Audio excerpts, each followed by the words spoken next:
nuestra escuela es de un gran placer contar con la presencia de Armando de Armas, conocido escritor y analista político, quien es licenciado en Teología de la Universidad de Las Villas en Cuba, y hoy, con motivo del mes de la herencia hispana, ha tenido la gentileza de venir para presentarnos el tema Conquista y colonización del Nuevo Mundo. Bienvenido y gracias por su gentileza. Gracias a usted y a ustedes.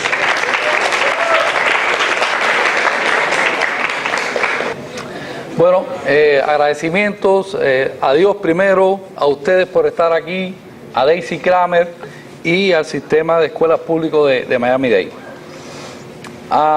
¿Cuántos de ustedes han visto las películas de Indiana Jones? Estamos bien entonces, porque quiere decir que aquí hay muchas personas que son amantes de la aventura. Y yo he venido hoy a hablarles precisamente de una gran aventura. La aventura que fue el descubrimiento y conquista de América. No hay nada que se le compare en la historia de la humanidad en cuanto a hazaña, en cuanto a valor y en cuanto a lo que es una aventura.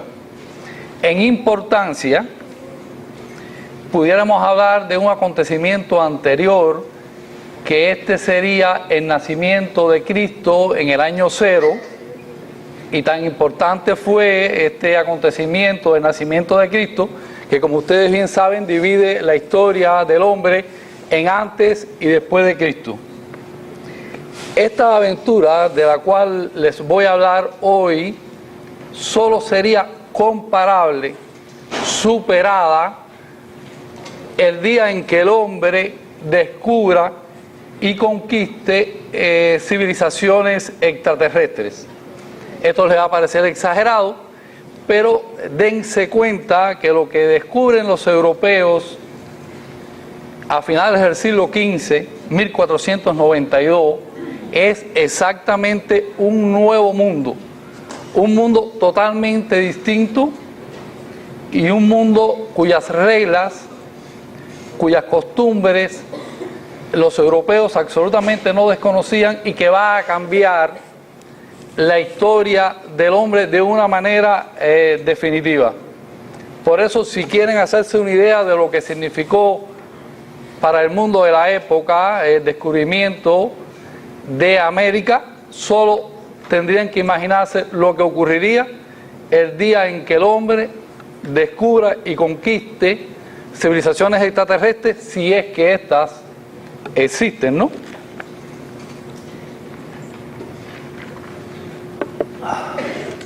Siempre que ocurre un hecho de esta envergadura, van a haber unos hombres detrás de este hecho, y va a haber una nación o unas naciones.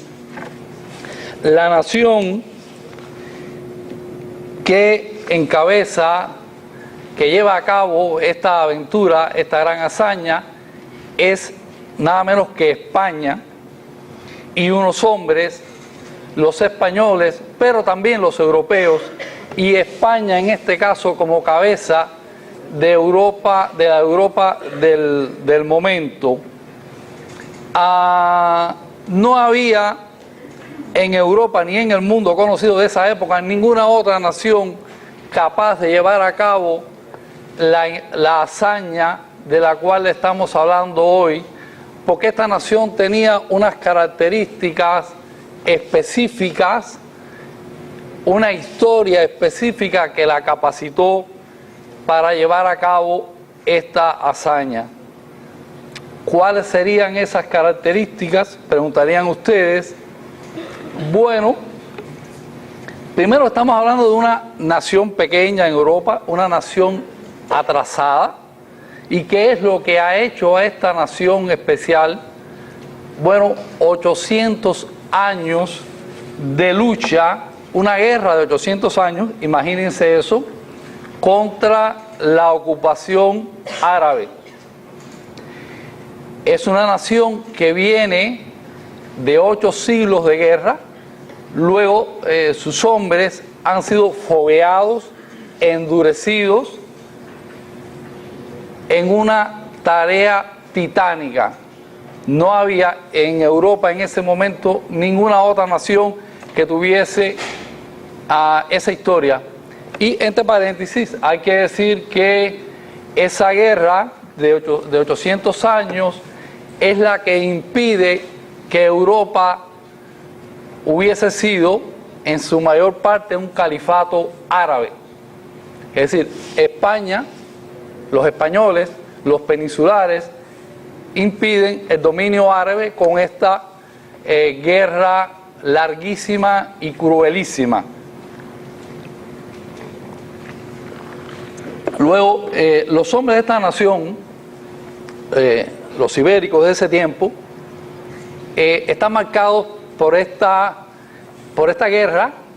La población española está marcada por esta guerra, pero hay también otros elementos que no se circunscriben solamente al caso de España, sino a toda Europa, y es que estamos hablando del Renacimiento, que, como ustedes sabrán, es un movimiento que luego de la larga noche de la Edad Media, del oscurantismo, de la férrea trazado de la sociedad por parte de la religión, en la Edad Media viene el Renacimiento, que es una apertura hacia nuevos conocimientos científicos, técnicos, hacia una nueva relación del hombre con Dios, hacia una nueva relación del hombre consigo mismo. El cuerpo es importante en el Renacimiento, el desnudo del cuerpo es importante para plasmarlo en la pintura, pero más importante que todo eso es la vuelta del Renacimiento a las culturas de la antigua Grecia, a las leyendas y a los mitos de la antigua Grecia, y sobre todo a la importancia que se le da al individuo como tal. Ya no es importante tanto la familia y la ciudad o el país como el individuo, la persona que va a afrontar su circunstancia y su vida.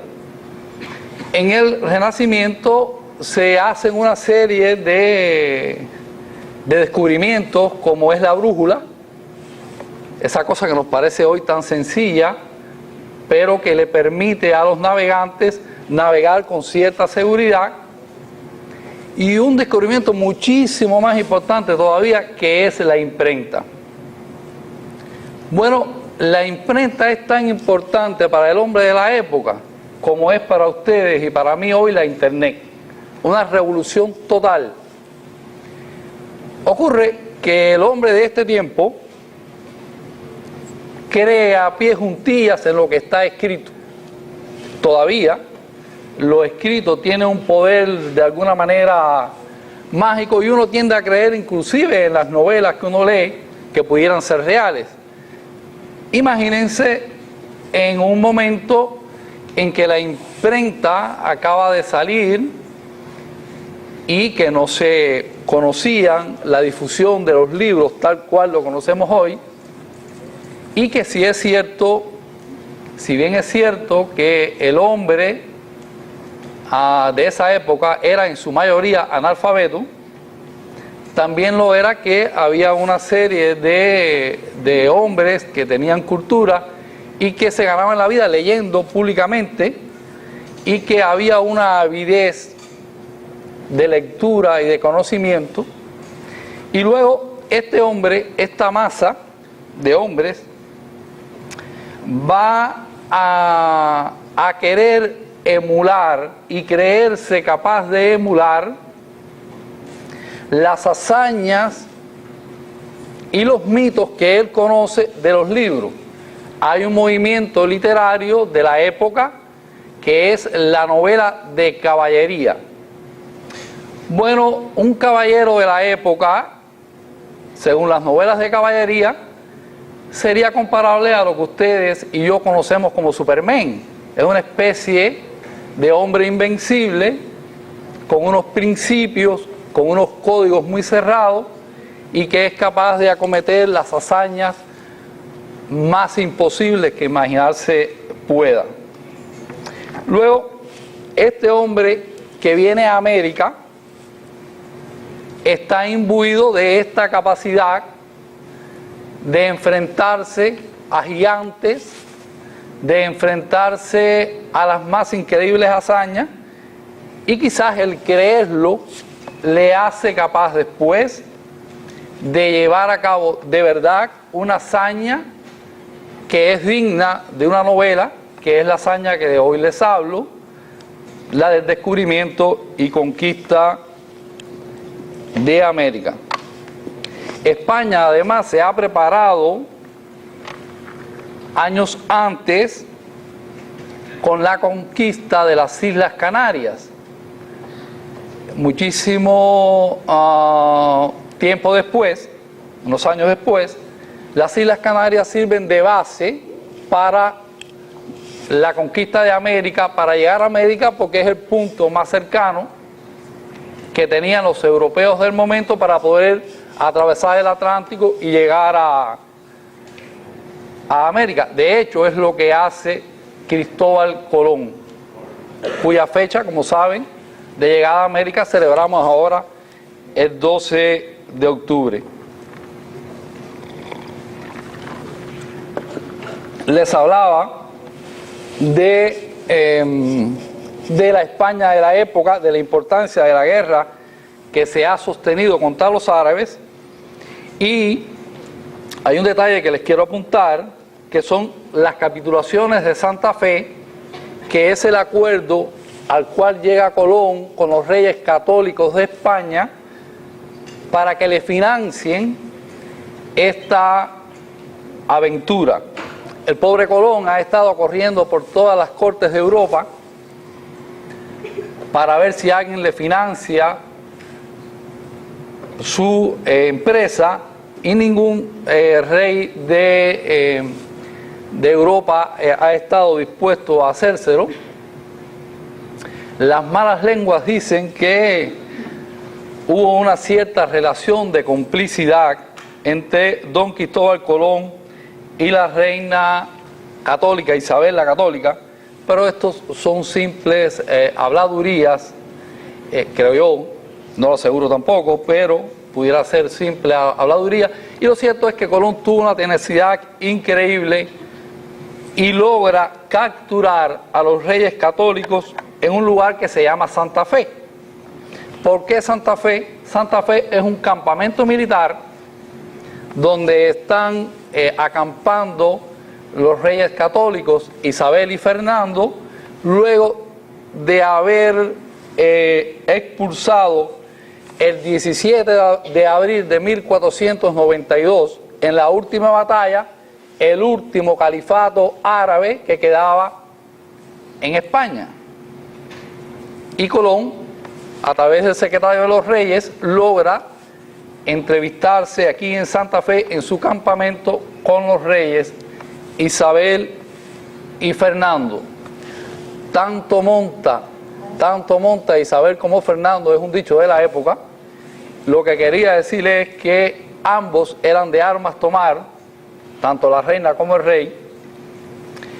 Luego se llama capitulaciones también porque así se le llamaba a los acuerdos que tomaban los reyes con individuos o empresas particulares.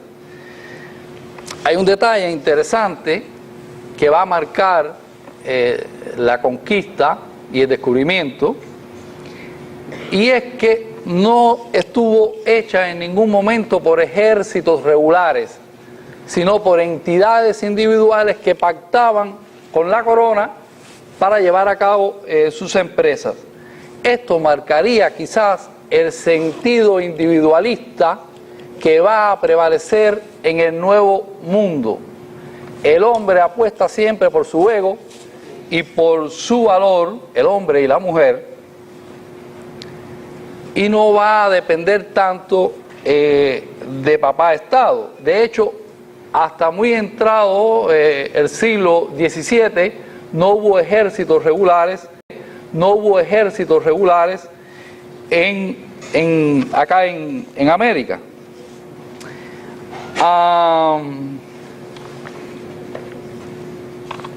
Este hombre que viene acá a América, que viene con Colón primero en el descubrimiento y que después viene a la conquista, tiene una mentalidad dual. Por una parte es medieval, está forrado en armaduras, tal cual lo ven aquí, es férreo, es cruel, pero por otra parte también es humanista y tiene una visión moderna, fíjense bien, de la vida, es decir, es una dualidad.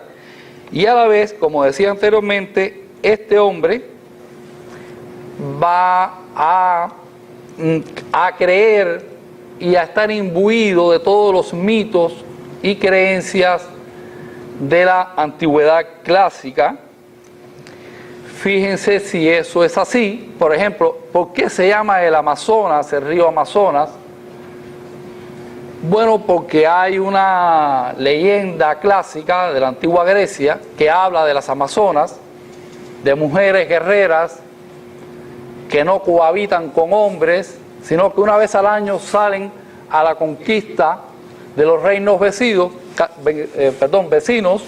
capturan hombres, los traen, tienen hijos con ella, los matan y entonces se cortan un seno para poder tensar el arco. Es una leyenda, pero este hombre que viene a América cree en esa leyenda y cuando descubre el río Amazonas piensa que ha llegado al reino de la Amazonía, que es como se le llamaba. Cristóbal Colón, por ejemplo, cuando está en las costas bojeando cerca de Cuba, ve a lo lejos unos manatíes y se le ocurre pensar que son sirenas y pone en su bitácora, en su diario de navegación, hoy he visto a las sirenas. Les digo esto para que tengan una idea de la mentalidad que trae este hombre que viene acá a América. Imagínense además, también, Colón viene en las tres carabelas, como se le llaman. Si ustedes ven una reproducción de las carabelas de Colón y a ustedes les dicen que van a dar un paseo por la bahía de Key Biscayne montados en uno de esos barquichuelos, yo por lo menos no me monto porque es una cosa muy endeble y muy pequeña. Imagínense a estos hombres navegando durante días y días en un espacio muy reducido, con una alimentación muy precaria, galletas, vino cuando lo había, y sobre todo escasez de agua y muy mal olor. Imagínense eso para que vean el tipo de hazaña que están emprendiendo estos hombres. Agréguenle a esto, y vuelvo a lo mismo, la mentalidad, la psicología del hombre de la época, que por ejemplo se decía que navegando en algún momento por el Atlántico, la tierra se acababa, había un abismo y las naves sencillamente desaparecían en ese abismo. Luego, el hombre está enfrentando lo desconocido y nada produce más temor que lo desconocido. Luego, estos hombres tendrían que ser muy, pero que muy valientes. Les quiero leer de este libro mío que se llama Carga de la Caballería, que es un libro de relatos,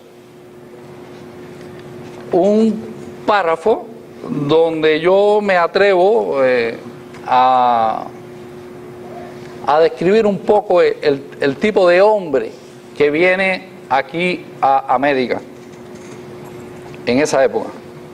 Dice así: en la conquista de América, frente a héroes de prosapia como un Bobadilla, un Obando, un Ponce de León, un Arias o un Velázquez, con todo a su favor para triunfar. Estamos hablando de hombres de la alta clase española, ser caballeros, con títulos nobiliarios, pero había otros, dice el narrador, yo prefería a héroes de orígenes inciertos, como un Colón, que es uno de los hombres más desconocidos de la historia, a pesar de esto que les cuento, un Balboa, un Cortés o un Pizarro, que se levantaban de la nada y se convertían contra todo pronóstico en protagonistas de la historia y se alzaban con la mayor gloria a punta de inteligencia, coraje, osadía, astucia y muerte. Hay que decir que esto aplica tanto para los de la alta clase como para los de la gente humilde. Y hay que decir que esta hazaña de la conquista de América fue equivalente a lo que sería una revolución social, porque muchísimos hombres que eran de las clases bajas logran, con un golpe de suerte, de la noche a la mañana, convertirse en grandes personajes de la historia. ¿Estamos seguros? En grandes personajes de la historia, como Pizarro, como el mismo Cortés. Cortés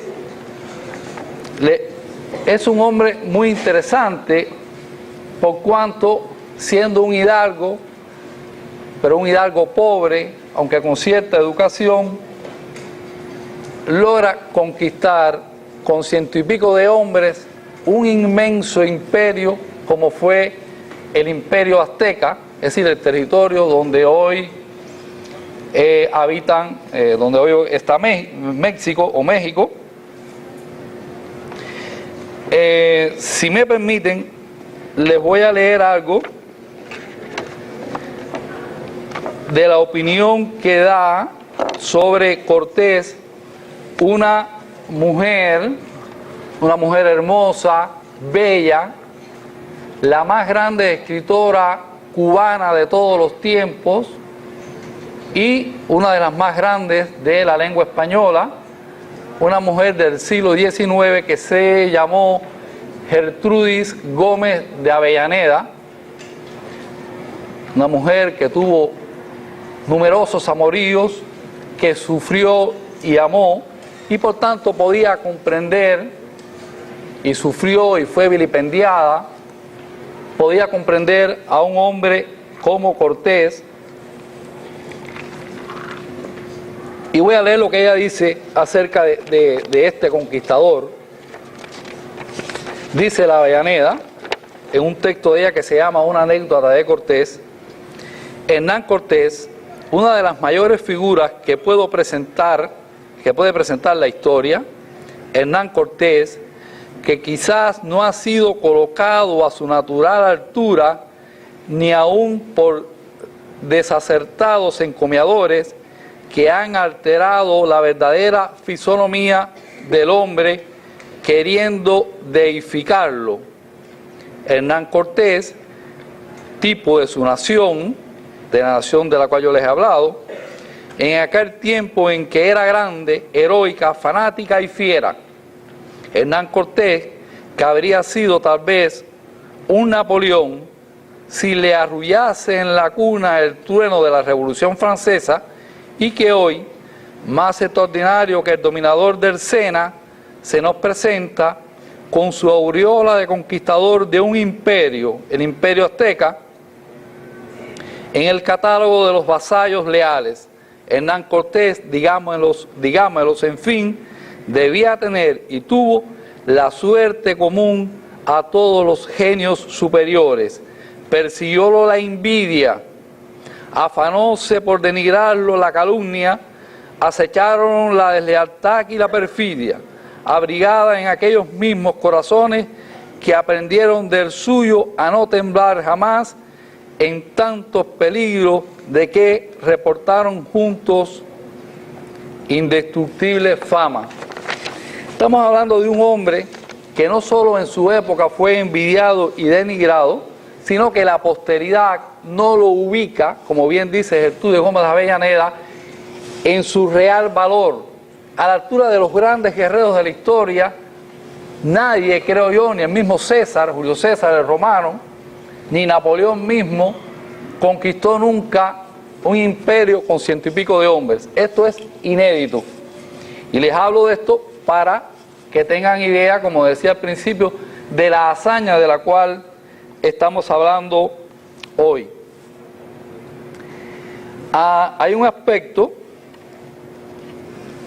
que se ha debatido mucho, sobre todo en ocasión del 500 aniversario del descubrimiento de América, donde muchas intelectuales han impugnado el término de descubrimiento y lo sustituyen por encuentros de dos culturas, avasallamiento de una cultura por otra. Bueno, vamos a definir por qué yo, en mi humilde opinión, creo que es descubrimiento.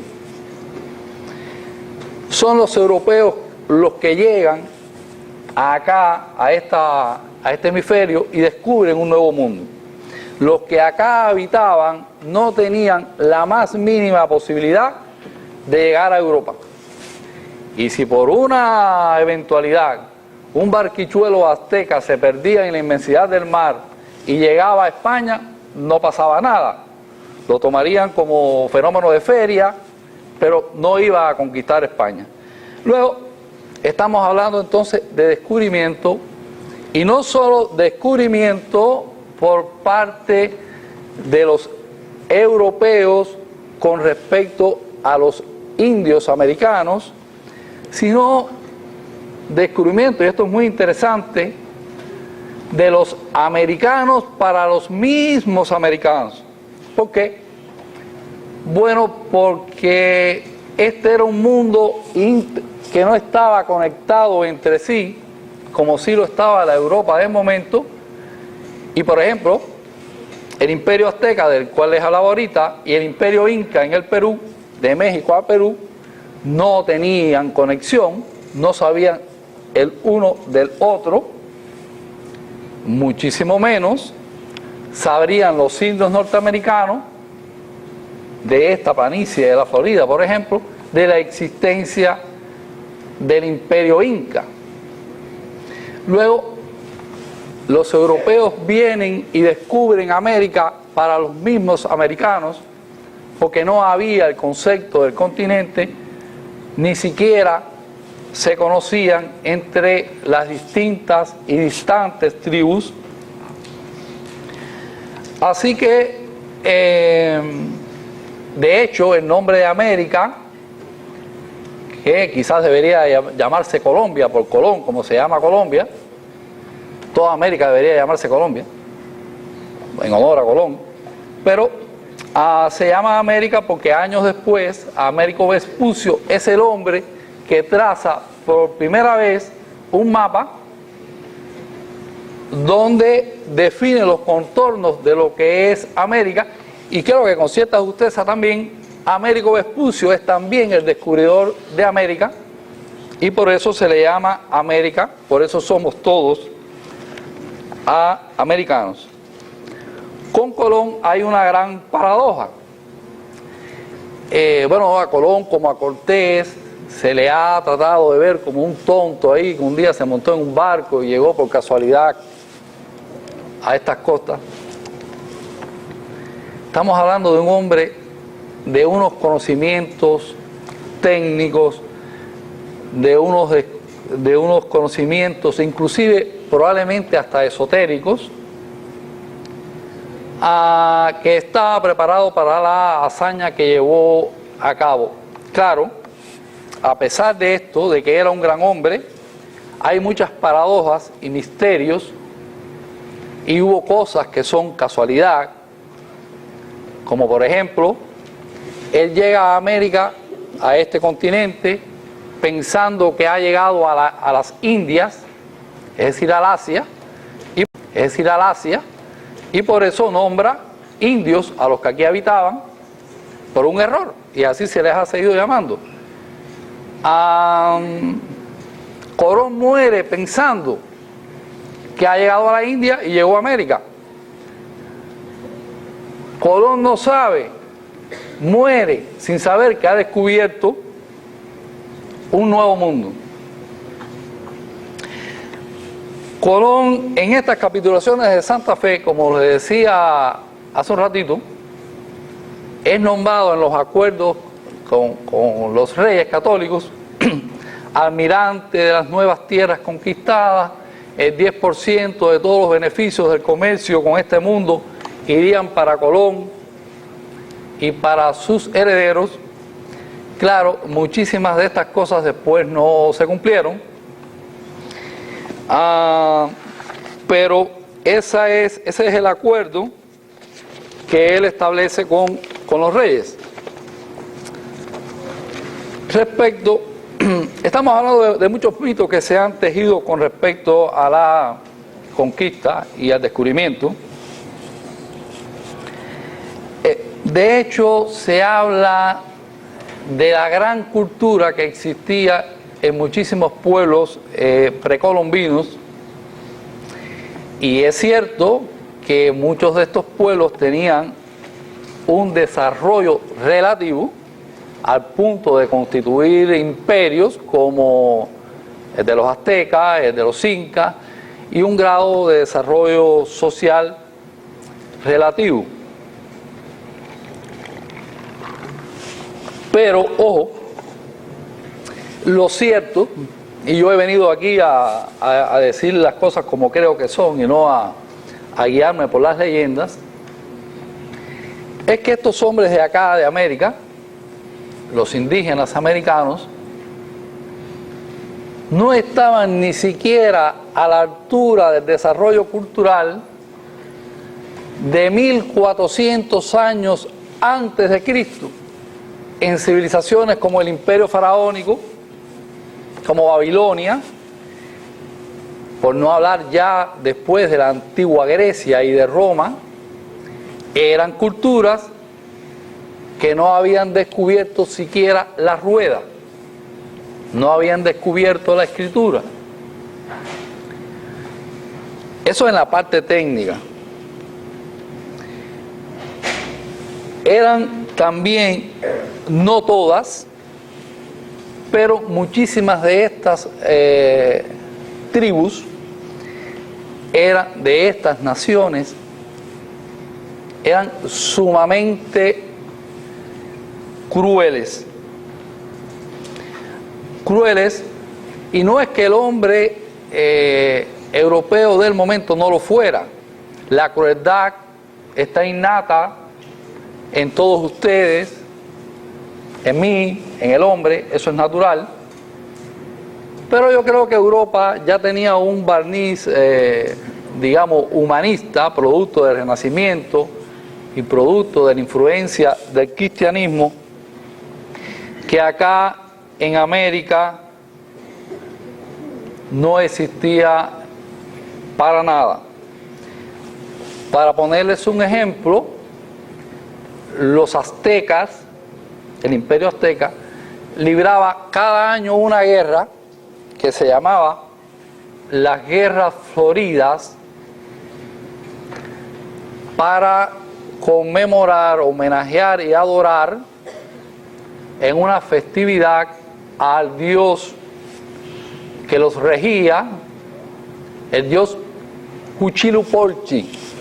No sé si lo pronuncio bien, nadie sabe porque esto es un idioma náhuatl, pero aproximadamente Huitzilopochtli, que se alimentaba única y exclusivamente de corazones humanos. ¿Qué hacían los guerreros aztecas? Salían una vez al año a sus territorios cercanos, a los que dominaban, y capturaban guerreros con redes y los llevaban a sacrificar en las pirámides de Huitzilopochtli, y cuentan que estas pirámides, enormes pirámides, corría la sangre desde la cúspide hasta abajo, tintas en sangre para alimentar a este dios. Yo estuve en Cacasca, donde hay una de estas pirámides, donde inclusive hay esqueletos de niños que se les sacrificaban al dios. Hay un aspecto de esta visión religiosa que tienen los aztecas de la vida, que explicaría un poco por qué Cortés logra conquistar este imperio tan grande y poderoso y con muchos guerreros y muy bien armados, por cierto, que dominaban cantidad de pueblos vecinos, entre ellos los tlaxcaltecas. Primero, la guerra que libraban los aztecas no tenía nada que ver con la guerra que libraban los europeos, es decir, los españoles. Los europeos, los occidentales, van a la guerra a matar. Hombre, ¿a qué se va la guerra? A que usted no lo mate y que usted matara al enemigo. Los aztecas no. Los aztecas iban a capturar al enemigo. No porque fueran buena gente, sino porque lo querían vivo para matarlo después ante el Dios. Y usted comprenderá que si usted se va a enfrentar con un hombre que viene en una armadura como esta, su armadura es de madera, porque ellos tenían armaduras, pero eran de madera, ya no solo es un problema técnico, estamos hablando de que ese guerrero azteca no te quiere matar, te quiere capturar con una red. Y usted, que bobo no es, aprovecha y liquida al guerrero azteca. Creo que eso explicaría un poco por qué Cortés por qué pueden conquistar un imperio tan grande. Otro aspecto sería también que los mexicas, es decir, los aztecas, tenían una leyenda que hablaba de la serpiente emplumada, un dios que un día vino, les dio una serie de conocimientos civilizadores, ellos lo traicionan, el dios parte un día hacia el occidente, es decir, hacia Europa, y hay una profecía que dice que el Dios va a venir, va a regresar, blanco y barbado, y en unas naves muy grandes, precisamente en la fecha que 1519 arriba don Hernán Cortés a las costas de México. Luego, estos hombres que vienen para los aztecas son dioses, hombre, no solo para los aztecas, para los incas, para los taínos del Caribe, para los siboneyes, porque estamos hablando de hombres que vienen montados en un caballo. Inicialmente, acá en América no había caballos. Inicialmente el indio americano piensa que el caballo y el jinete son una misma entidad, un monstruo, y tenemos en América entonces redivivo en la vida real el mito del centauro, mitad hombre y mitad caballo. Eso es lo que ve el indio, el indígena, cuando se va a enfrentar a estos guerreros españoles, ibéricos. Claro, después, si alguna flecha adivinaba a un español en el cuello, que era donde único pudiera ser que la adivinaran, o en alguna parte de la rodilla, entre una parte de la armadura y la otra, bueno, después ya descubrían que no eran dioses. Después descubrirían que cuando se caía el caballo no era parte del caballo, sino que eran dos cosas distintas, pero eso tardó tiempo. Hay un detalle que les voy a contar que probablemente resulte cruel, pero yo quiero que se lleven una idea del mundo, cómo era acá en América, lo difícil que sería la vida en América antes de la llegada de los europeos, porque se nos ha dicho que esto era un paraíso de hombres felices y desnudos, de mujeres y hombres haciendo el amor a la orilla de los ríos. Falso. Cuando los hombres de Cortés llegan a las costas de México, son recibidos por un cacique local y cuenta Bernal Díaz del Castillo, que es un soldado de Cortés, que ha acompañado a Cortés en todas sus aventuras y que ha escrito un libro formidable que se llama Crónica de la Conquista de la Nueva España, es decir, Crónica de la Conquista de México, que yo creo esta pudiera ser la primera novela americana.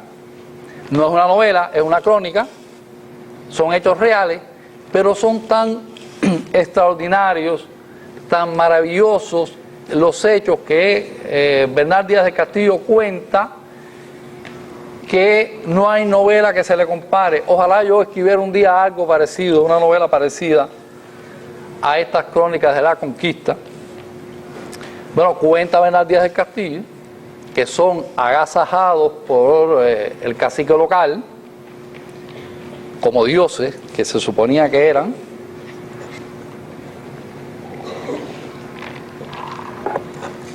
y les ofrecen un gran banquete, carne exquisita. Estos hombres de Cortés han partido de Cuba, de un lugar que se llama Casilda, que es un puerto cercano a una ciudad que se llama Trinidad. Vienen hambrientos, sedientos, y son tratados aquí como dioses. Un enorme banquete de una carne exquisita y olorosa. Comen los españoles, se llenan sus atribulados estómagos, y en un momento dado a un grupo de soldados se le ocurre darle una vuelta por detrás de la cabaña, bohío, lo que fuese aquello, donde el cacique los agasajaba, y descubren algo terrible. Descubren que la carne que le han dado es carne humana. Pero no, esto no es lo peor. Lo peor es que estos hombres, estos caciques, este cacique, tiene un corral detrás donde ceba, engorda a hombres, a otros guerreros que ha capturado en combate, y los tiene allí engordando para comerlos cuando llega una visita tan especial como esta que acaba de llegar. Pero más terrible que eso, no es que se los comiesen, es que, digamos, al cacique le llegaba su tío, y el cacique quería mucho a su tío, iba, le rebanaba un brazo a uno de estos cautivos, le cauterizaba la herida, porque eran expertos que tenían técnica en eso, asaban el brazo y allí seguía el pobre cautivo. Pero resulta que el fin de semana venía la abuela del cacique, hombre, va y le rebana el otro brazo al pobre infeliz y se lo asa. Y así sucesivamente las piernas, hasta que finalmente quedaba un tronco y le comían el corazón. No es que fuesen crueles, a nosotros nos parece crueles, es que era la costumbre de la época, o de esa tribu en específica. No es que todas las tribus de América lo hicieran, vamos a aclararlo. En Cuba no se hacía, en las islas del Caribe, excepto los llamados Caribes, muchos no eran caníbales, ni mucho menos. Y este canibalismo tenía una connotación no solo alimenticia, como en este caso, sino también ritual, como ya les contaba anteriormente, es decir, una cuestión puramente religiosa. España, a partir de este momento de la conquista de América,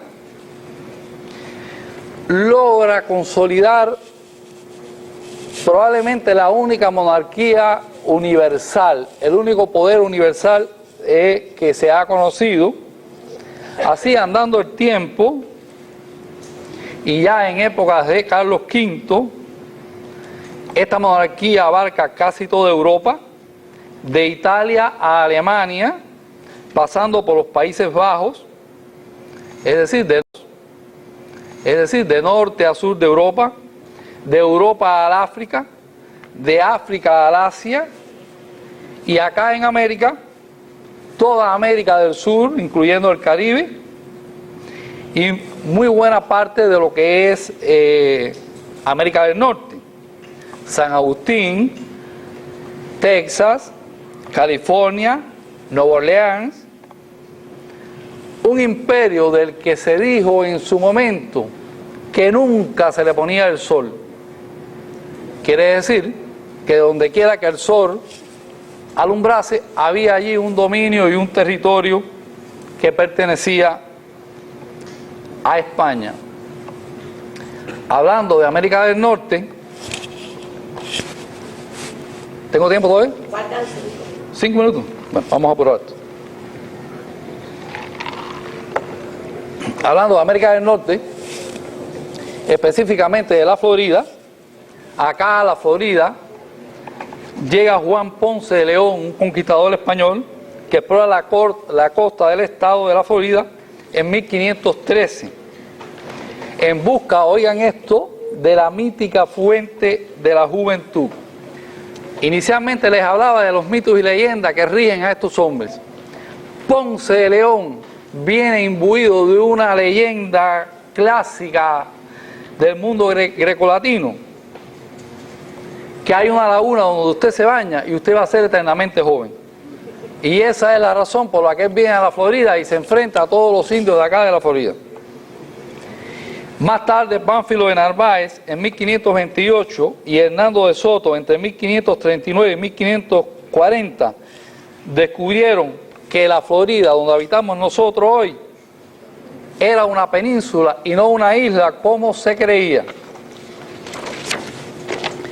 Pero Pedro Menéndez de Avilés funda la ciudad de San Agustín en la Florida, aquí al norte, el 28 de agosto de 1565, 42 años antes de que los ingleses se establecieran en la colonia de Jamestown, 55 años antes de que desembarcaran los padres peregrinos, es decir, los ingleses, acá en América del Norte.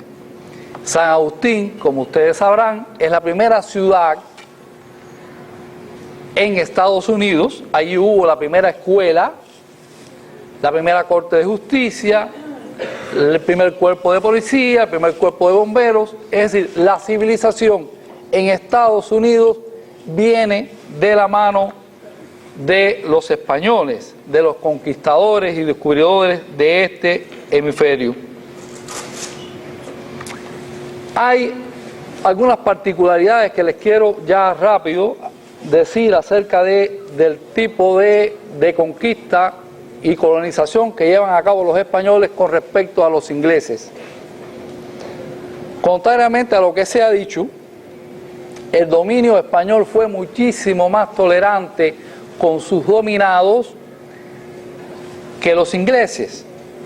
Religiosamente, por ejemplo, los españoles te exigían creer en Dios y en Cristo, pero los habitantes de estas tierras podían conservar sus dioses, y hubo un gran sincretismo entre los dioses africanos que trajeron después para la esclavitud, los dioses indígenas y los dioses del panteón católico. Los españoles se mezclaron con los pueblos que conquistaron, es decir, se acostaban con las mujeres, con las princesas y las no princesas, y procrearon hijos mestizos. Lo mismo hicieron con las negras esclavas. Luego eran muchísimo menos racistas que los ingleses, que no se atrevían a tanto, y eran muchísimo más pudibundos que los españoles.